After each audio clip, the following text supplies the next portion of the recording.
Launch early and launch often in order to achieve progress, which gives us more data and more visibility? Or do we delay in order to focus on sales qualified leads? But what you have to understand around expectations is top of the funnel, tofu. Top of the funnel is visibility, letting people know that you exist because people are researching, they're creating progress, they're exchanging time for information. And so they're spending more time with this client. Do they have the urgency and the ability to buy? Now we know we're middle of the funnel. Bottom of the funnel is sales qualified leads. It's walking somebody through the urgency, what they need, and challenging them that if they are ready to set a consultation. So now we have very clear benchmarks and expectations around how many meetings are we going to set. And now we have all of them in the CRM.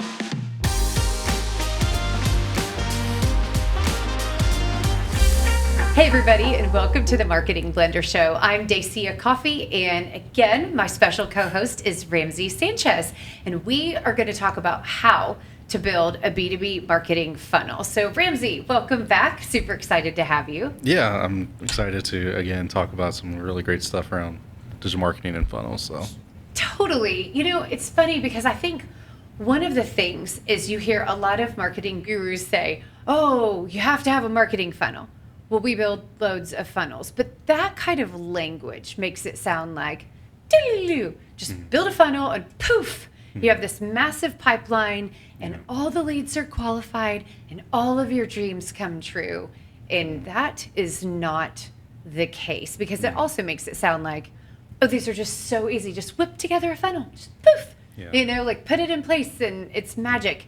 And it's not magic. It's logic and it's system and it's structure and it's strategy, but it's not magic. Right. So I'm excited to talk about, and you build a lot of very effective funnels. So I'm really excited to dive into the super practical side of what makes a good marketing funnel versus a waste of time. So first things first, let's first talk about what's the component of a marketing funnel. Like, what are the basic components? I think a lot of people, I don't know what they think it is. Like, hey, talk about yourself and then send them, they'll fill out a form and then you send them an email and they become a lead. I don't know what people expect. But for me, if I'm just talking really, really practical, like there's some core components. So the basic components of a B2B marketing funnel, like this is just super tactical. We're going to start with the target list. So who are you going after and which platform are you going to use to reach them? Is it Google Ads? Is it social media? Is it a stage? Where are you and how are you reaching people? Then it's the message. Is it good enough to get people to say, wow, I'm interested in that? Then there is a call to action coupled with that, which is asking them to take action. When they take action, that means they're landing on a landing page that's specifically talking about that offer. It explains the offer on the landing page, and then the landing page has a form. The form needs to be connected to a system, which then gives them what they want, the offer, and it gives you data on how well that worked. And typically there is then an email nurture or a sales nurture or some ongoing sales follow-up, which means you have to have a sales process that defines what type of lead came in and when do the human beings engage. And then you need tracking to make sure that you got ROI out of all of that. So I don't know if I just overwhelmed you or I don't know. Go build a funnel. But that's why I'm excited about saying this because there are really structured components and each one of them needs to be well done. And when they are well done, that's a system. And that's what I like about this. But I really want people to realize like this is not just a build it in a week type of a scenario. Right.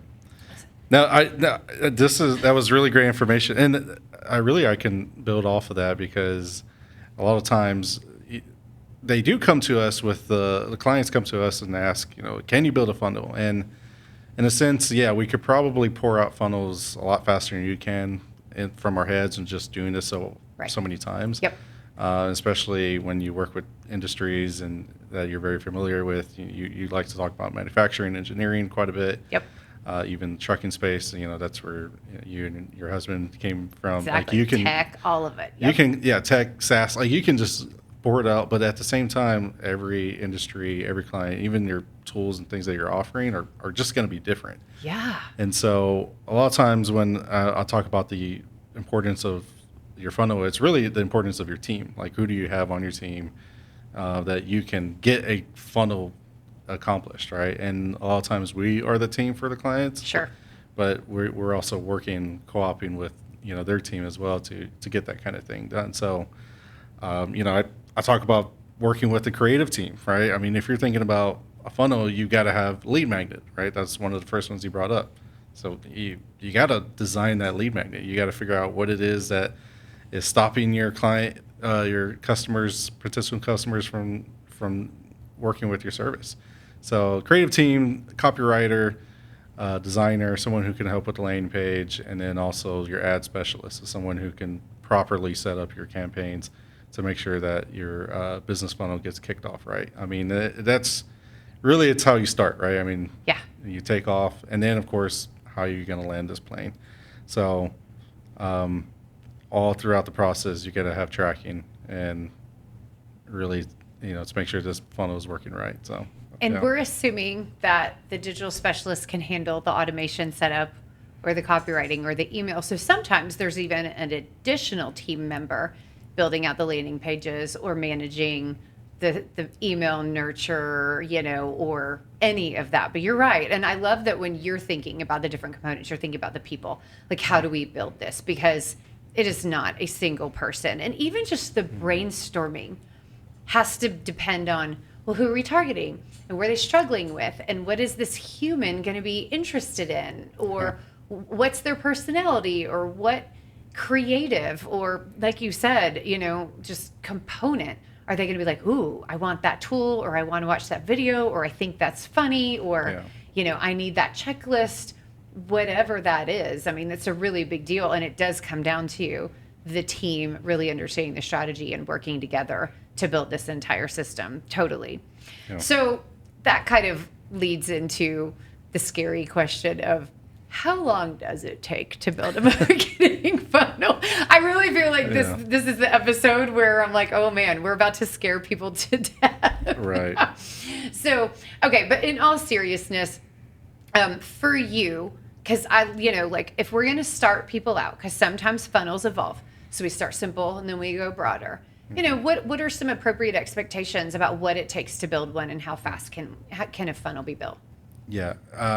If you want to just start building a funnel right out the gate as soon as the door opens, I mean, you may just fall flat on your face. Like, for sure. There's times where, when we have to do that. I mean, we have to go to market pretty quickly. Sometimes clients have done that, all the research, everything they need to do. And we're fast and we're capable and we can make it happen, but there's things that are going to break, and you're going to see, and we'll probably talk about this right in a little bit on future, expectations and things like that. But I love the process that we have at the Blender. I mean, it makes it so much more feasible for a digital marketer to set up a proper campaign, because you have your playbook series. And I don't think a lot of agencies or a lot of companies think about their playbook and figuring out the personas and everything that goes into that. Because as soon as that's done, I get the question quite a bit, like, how do you know what to set up in Google Ads campaigns? Because you have a playbook that was set up by your CMO that has all the messaging in there. So all the headline ideas, all the keywords I get from that, and I can set up get your funnels kicked off pretty well, because it's going to be structurally sound based off of all the evidence, all the data that someone put in just a few months of work. Sometimes you can expedite the process depending on, if we know the industry and things like that, but most of the time it takes 4 to 6 weeks, 3 months, and we can get something launched. Yeah, agreed. And I know that's not really always what people want to hear, but what they should want to hear is, instead of hoping it works, that we're saying, when it will work. And we're having the right conversation about structured planning in real return on investment. And so this much amount of patience can pay off in this massive dividend because it is so repeatable for a very, very long time. And it's surprising to me that people just want to throw something quick out there when that rarely works in any other aspect of business. So the playbook that Ramsey's referring to, that is really the foundation of a B2B marketing funnel, includes your buyer personas. This it matters because number one, not only is it your targeting parameters, it is everything that they're interested in, all of their sources of information so that we know what platforms and how to reach them. It's what they're curious about, what they're frustrated, all of the messaging that will psychologically capture their attention. And it also indicates what type of offers will compel them to take action and to be really sticky and memorable, if you will, towards your brand. So the playbook also includes a digital audit with headlines and things that are specific to that target market. That's why we talk about planning for success instead of just hoping for success. So it's a funny story. It's really not a funny story, actually. So a number of years ago, when we had just set out these workshops, they were optional. So we would allow people to come in and just say they just want a marketing funnel built, or they just want us to do digital marketing management, but they weren't forced to go through the strategic process.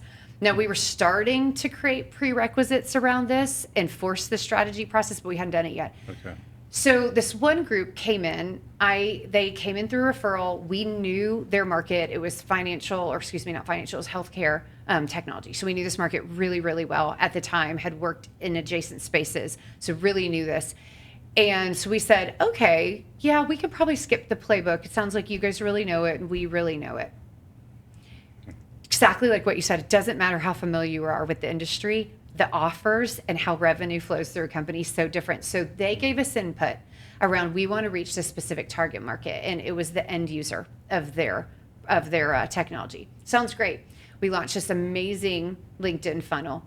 Oh my gosh, the results were amazing. We reached the exact big enterprise accounts that we want in the exact titles. I mean, it worked so fast. It was amazing. They're going all the way through the email nurtures. They're getting phone calls, all of this. Outstanding. And do you know how much revenue they generated? 0. And it was because revenue didn't flow through the end user.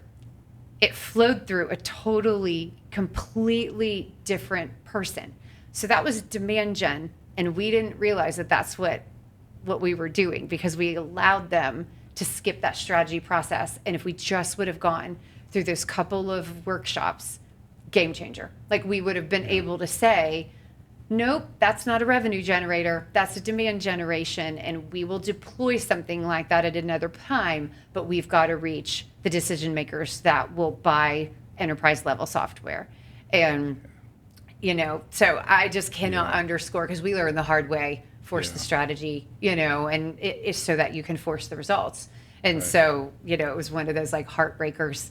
Now, the good thing about a marketing funnel, though, we saw the data really quickly. Yes. Yeah. So we knew really quickly to ask the client, why aren't you happy? Why is this not working? It's working. What's going on? Mm-hmm. And then we accidentally have a strategic workshop based on the poor results. This really amazing marketing funnel that we built. So kind of a cautionary tale there around, like, I love that for you as a digital marketer, it's not about the tactics. It's where do we start in that strategy in the playbook. Yeah, like most of the time their services are not just commodity things. I mean, it's not going to be off the shelf, and there's a lot of structure that goes into that. And I mean, it reminds me of working in the finance space before coming to the Blender.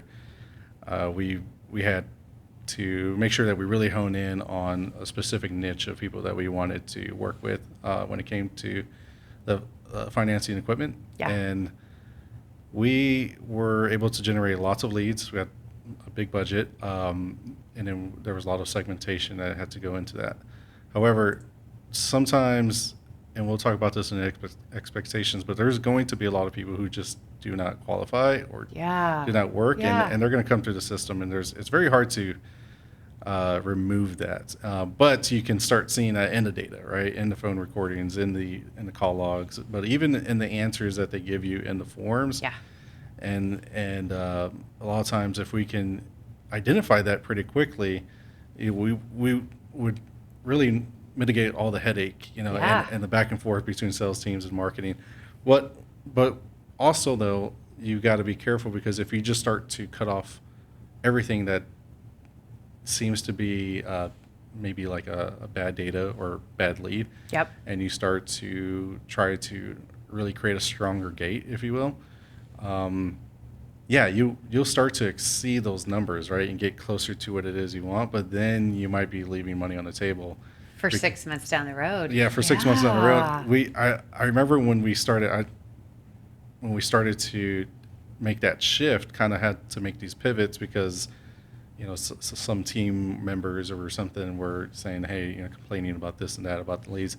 It's like, okay, well, let's go ahead and do that. Let's make these changes, and next thing you know, our numbers, the details and the demographics and things started to really look good. There was, more people with this type of credit score, more people with this type of, but then something happened. The revenue for that month that the leads were generating from marketing started to also dip. Yeah. And it was like, wait a minute, why is that? Before, when even the bad leads were coming through, the revenue for marketing was actually higher. But you make these shifts because of a complaint or an issue, Yeah. and all of a sudden your whole ROI is impacted because you didn't really have an idea of what to do if a bad lead comes through or a good lead comes through, and how to really set up that process or that funnel for them. Exactly. So it was like what we were talking about, or, at the very top, where a really great marketing funnel goes all the way through the sales process, where there's systems around what's qualified, when does sales get involved, what do we handle it. And, you bring up a really great point around great scorecards. Like, for instance, our scorecards, basically are 12-month rolling, if you will, loosely speaking. But it's because you need to see the tail. And when I say a data tail, I mean, okay, so we launch a marketing funnel now. When will we see the different levels, throughout the funnel? Are we going to see it? Are we going to see marketing qualified leads, then sales qualified leads, then proposals, then closed deals? And so there are times when you launch a campaign and the revenue impact is 3 months or 6 months or 9 months. That's why you have to watch. So you can't have that dangerous recency bias where it's like, oh my gosh, this one complaint we got, blow everything up. You've got to be so careful when it comes to marketing about it's very predictive. You're rolling things out to affect the future, not to respond to something that's happening in the immediate. So I really love what you're saying there, because there's a lot of implications I wanted to unpack for the audience. About, what you're sharing there. At the Marketing Blender, we have fractional CMOs and outsourced marketing teams to drive your success. The two most common problems that we are approached about is how do we break revenue plateaus and accelerate success, or how do we attribute marketing to revenue impact? And the answer is that we build a system, because your marketing should be driving revenue, it should be driving your reputation, and it should be driving resilience. If you want to learn more, check out themarketingblender.com. No, you were talking about iterating that, those funnels in finance, but we'd had a company in technology recently where it was a start small, because we had to be as practical as possible. We did have a really great playbook, but it was how do we get it going? And it was interesting because you guys started at one place that we don't recommend, but it was in order to start collecting data. And you guys started at the homepage as the funnel. So talk about what happened with that. And then how did you start to iterate? Because iteration is critical to a marketing funnel. I probably should have named that as one of the components, iteration. Like, once it's all built, iterate. Iterate. And I guess you can't have one without the other, but speed and I've always been interested in the topic of speed, right? Get into something and do it quickly, do it fast. Launch early, launch often. Launch early. And there are in cases with ads where it's like, okay, you can try to launch early, and a homepage is going to be It's your only option. the It's only the only thing option. that's built. Exactly. Yeah, it's the only thing built. And, this client has some kind of lead magnet or some things, but we weren't 100% not confident, but happy with the way the things were structured. Yep. Especially if you're going to be sending cold audience Yeah. to this. Even if they're intentionally searching for this, you want to make sure that it's very clear, the messaging is clear, and we want them to convert. We want this campaign to be successful. Yeah. But also at the same time, I think this was at the beginning of, or the end of 2023, the season of that industry. They were seeing a lot of dips, and people were leaving manufacturing, and Yep. like that probably affected a lot of things. So we're saying, okay, let's get out there, let's get these ads rolling, and it was decent. We got some leads come through, but we knew that in order for us to be really effective, and they're just for these leads to make that final decision of we're going to go with this technology company, we need to have some kind of ebook. Fortunately for us, they had one, but the landing page wasn't very good. So we had to shift and go like a WordPress route, create a page, make it really nice and clean. It was really good. The messaging was good, and we got that set up. And sure enough, the leads started to kind of roll on through, and we used we used our CRM, which was HubSpot. We got them through. I set up a dashboard. Now that way I can see only PPC leads, what keywords are coming through. Meet with the client, said, hey, look, these are the terms that are coming through.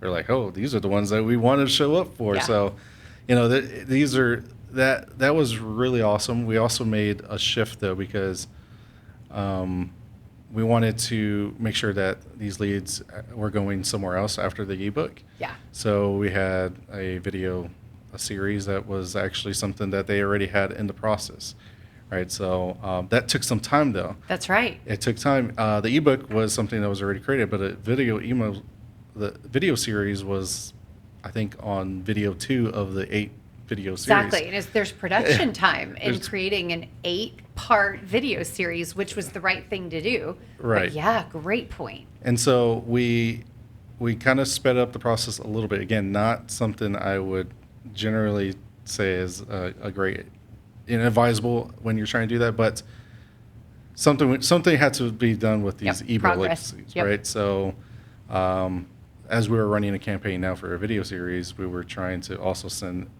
hey, here's video part 1 of a 8-minute video series, check this out. We'll update you when the second one, and as long as you make it clear in the messaging that things are going on. But we were creating the funnel as we were going a little bit. Yep. However, the CMO on this one had it all in design, and that's true. And he puts it very well. He's like, we need to make sure that they look at this whole thing as a campaign, right? It's not just the Google Ads. Nope.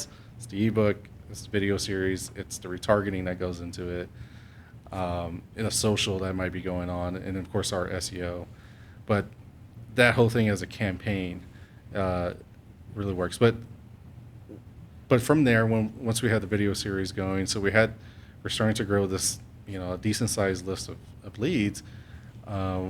There's still that follow-up process, right? That's part of the funnel.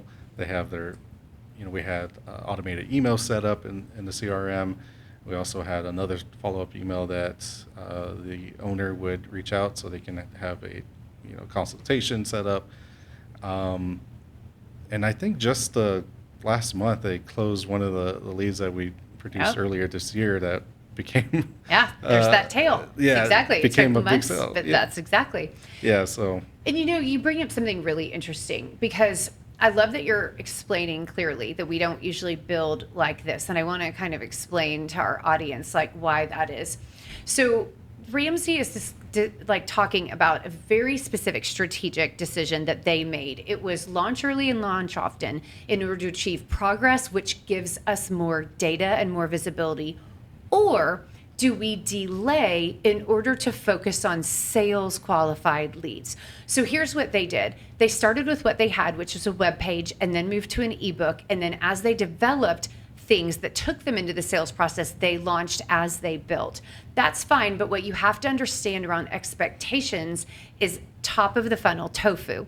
Top of the funnel is visibility, letting people know that you exist, that you're a player in the game that they're searching for. And that's why they sent them to the website, was they needed more visibility. And we thought that's a good enough reason. So expectations, are you going to get sales qualified leads from them? Maybe, but we don't count on that just because people are hitting the website. Ebook, now we know we're middle of the funnel because people are researching, they're creating progress, they're exchanging time for information, and so they're spending more time with this client.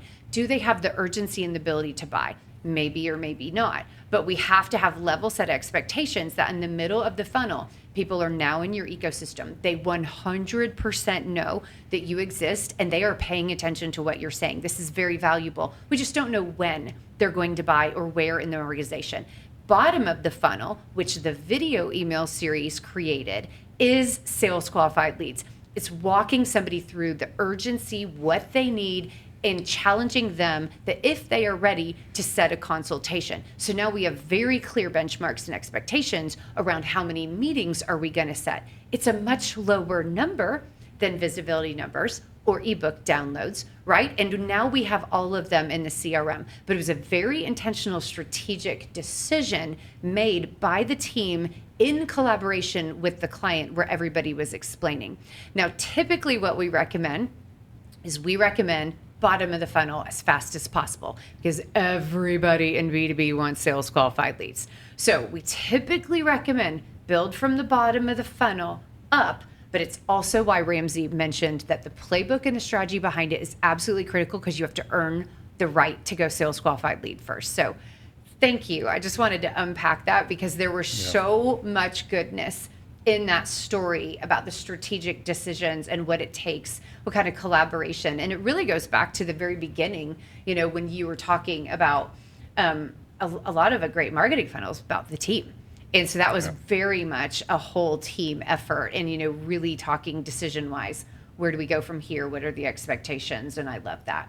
Yeah. So, okay, let's go ahead and talk about expectations. You hinted at it earlier and I just brought it up too. So let's talk, when can people expect results and, what do they need to know in regards to, okay, we're going to build a marketing funnel. Your CMO is recommending this. We've got, what kind of expectations should people have or what kind of questions should they be asking to make sure they've got the right expectations? Yeah, great question. And a lot of times that's a really great questions from our clients too. We need to make it clear that you can expect leads that come through from an ad pretty quickly. Especially when I work in ads specifically, there is a learning phase.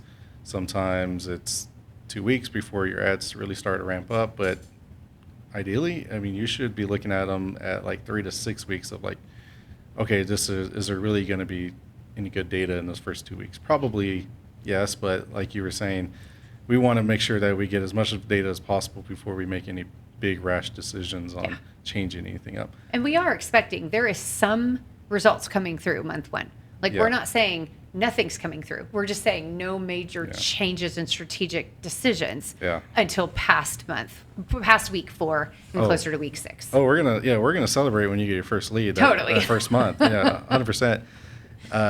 But sometimes it's a little bit of struggle. There, Google Ads, social, Facebook, all of those will try to recommend your ad or show your ad in front of others that just may not fit. And even with the campaign that is set up structurally sound, as we have been mentioning, sometimes the algorithm just changes things up. And so, I have to, I'll let you know that things are optimizing. We're making these changes, but don't worry, right? Trust the process. We're gonna get some leads flowing through, and then next steps after that, right? We want to make sure that everything's set up for that. But expectations just vary, by industry. Again, if you're in an emergency space, you can probably expect them pretty quickly. if you're in an event planning space, you're being in the consideration phase most of the time. Yep. And anything with larger corporations, Yeah, like with change management. It's way further out. It's way further out, but again, we try to recommend budgets that are manageable. Yeah, sustainable. Sustainable. That's yeah. right. 100%. We're going to gain a lot of data. We're still going to try to get leads through the system, and if we find what works, then we scale. So. Yeah, I love it. And I think this is so great. Like, I think people need to bring a healthy, open curiosity around when they say, when are we going to see results? It's not, when are we going to see results? Like, you better. It's, okay, like, let's talk about the numbers. If it takes us 3 months or 4 months to close our first deal, is the ROI still there? Does the spend still create a balance? Mm-hmm. Is this something that we are committed to for the long term, where is 6 months from now, this is a game changer. 12 months from now, this is an absolute game changer. And this is a very ferocious and exciting lead source for us. Like, you have to have that mentality that marketing doesn't have a finish line. And so I like that. And then, we were talking a little bit about the different calls to action. Every call to action has such a specific outcome. Visit our website. Those are not about leads. That's about visibility. So when is the impact on revenue happening? Whoa. Like, we can answer that, but it's a complicated one. Middle of the funnel. Do you have healthy nurture? And like, how do you, now you have more things to optimize. And then bottom of the funnel, way more straightforward, but we don't only want to play here because it limits our reach and our share of voice and how big we can scale eventually. So many good things. And so I want clients and teams, marketing teams and leadership teams, to have these great conversations, but also really be thinking about, what are the humans doing when they're engaging with these marketing funnels? And what is the natural buyer journey that we are choreographing? Right. And now you can have a very logical conversation around, when will results show up? What are we looking at? When do we optimize? When do we make changes? And that kind of thing. And so I really love that. And you're right. We will see results month 1. We will see awesome results when you go the distance, which might be month 3 or month 6, in your case, I mean, with the financing company, you get a crescendo of increasing lead generation and revenue the longer and longer you go, which is really marketing maturity. And we always are pushing clients to do that, because that's systemization and operationalizing marketing. So, I'm like on my soapbox right now, Ramsey.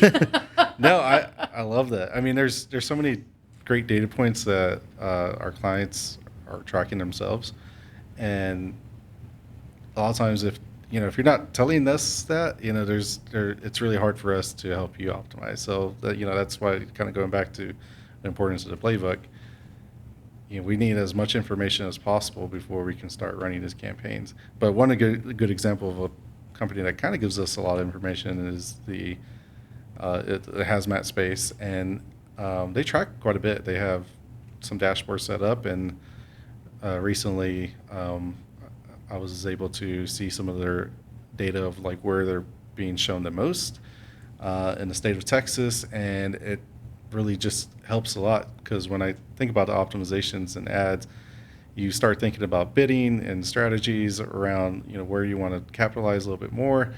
And when you have that data in front of you, it makes it a whole lot easier for you and the client to sit down and say, okay, yes, let's go ahead and try this approach. Where do we want to expand? Why is this city not working? Maybe we can fine tune. Yeah, it's so exciting. And they're the ones who often will come to us and say, we want to expand in a new state, or we want to try this type of service or something. And what is the forecast on that? And I mean, that's one of the core values is telling the truth, tell it often, say it fast, right? So it's expectations is right now it's pretty low, but there was a peak a few months ago. There's a good chance that this time next year, if you start running ads, you might be ahead of the curve. I mean, exactly. Like you're kind of saying, just if you can stay in that run or whatever it is that you said, but if you can just stay consistent and be there when things are about to start ramping up, that's the case. I mean, you're going to expect some really good results. So. I love it. I love it. Well, Ramsey, thank you so much for such an awesome episode. And you guys, it's always our goal to give you guys a little corporate caffeine. So here's my caffeinated wrap on this. This is a perfect example of making sure that you do not drown in the puddle, but instead be willing to swim into the deep end. And what I mean by that is marketing is the long game. Yeah, we're going to help you get results month one, as long as we are planning for success and not just hoping for success. And you know what? Maybe you should be thinking about that with your business, with your life, with your legacy. Ask yourself the question, am I in a dramatically different place this time next year? And if the answer is yes, maybe it's worth going the distance. So I hope that helps. Thank you so, so much. And hit that subscribe button. Tell your mom, tell your best friend, tell your director of marketing, tell your partner, subscribe, watch this, because we are here to help you dramatically accelerate your revenue growth and your success. Onward and upward.